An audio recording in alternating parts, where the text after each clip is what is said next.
best-kept secret of the Egyptian court. The lord of the two lands, one of the most powerful men of his time, would sacrifice lives, the lives of others, of course, that's always the way with kings, to obtain all the books in the world for his great library in Alexandria. He was chasing the dream of an absolute, perfect library, a collection that would gather together every single work by every single author since the beginning of time. I am always afraid to write the first lines, to enter inside a new book. When I have explored all the libraries, when my notebooks are bursting with fevered jottings, when I can no longer think of any reasonable excuses, or even nonsensical ones to keep waiting, I still put it off a few days, during which I understand what cowardice really means. I simply don't feel like I can. Everything should be there: tone, sense of humour, poetry, rhythm, promises. I should be able to glimpse the still unwritten chapters, struggling to be born, where the seeds of the first chosen words have been sown. But how is it done? Right now I feel heavy with doubts.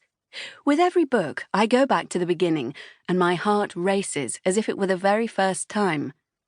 To write is to try to find out what we would write if we wrote, says Marguerite Duras, moving from the infinitive to the conditional and then to the subjunctive, as if she could feel the ground splitting beneath her feet.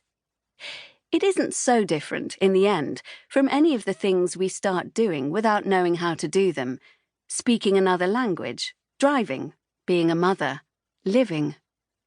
After all the agonies of doubt, after exhausting every possible delay and excuse, one hot July afternoon, I faced the void of the blank page. I've decided to open with the image of some enigmatic hunters stalking their prey. I identify with them. I appreciate their patience, their stoicism, the time they have taken, their steadiness, the adrenaline of the search.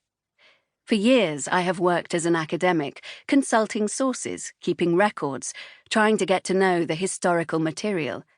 But when it comes down to it, I'm so amazed by the true and recorded history I discover that it seeps into my dreams and acquires, without my volition, the shape of a story. I'm tempted to step into the skin of those who travelled the roads of an ancient, violent, tumultuous Europe in pursuit of books. What if I start by telling the story of their journey?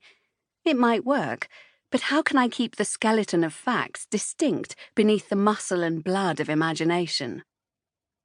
The initial idea seems to me as fantastical as the journey in search of King Solomon's mines or the Lost Ark, but historical documents show that in the megalomaniacal minds of the kings of Egypt it was truly possible.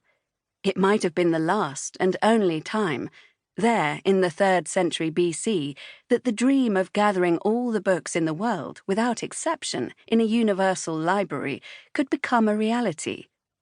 Today, it seems like the plot of a fascinating, abstract story by Borges, or perhaps his great erotic fantasy. In the era of the Great Alexandrian Project, there was no such thing as an international book trade. Books could be bought in cities with a long-standing cultural life, but not in the young Alexandria. Sources tell us that the kings used the immense advantages of absolute power to enrich their collection. What they could not purchase, they seized. If throats had to be slit or harvests laid waste to get hold of a coveted book, they ordered that it be done, telling themselves that their country's splendour was more important than minor scruples. Of course, deception was part of the repertory of things they were willing to do to meet their goals. Ptolemy III coveted the official versions of the works of Aeschylus, Sophocles, and Euripides, preserved in the archives of Athens since their earliest performances at theatre festivals.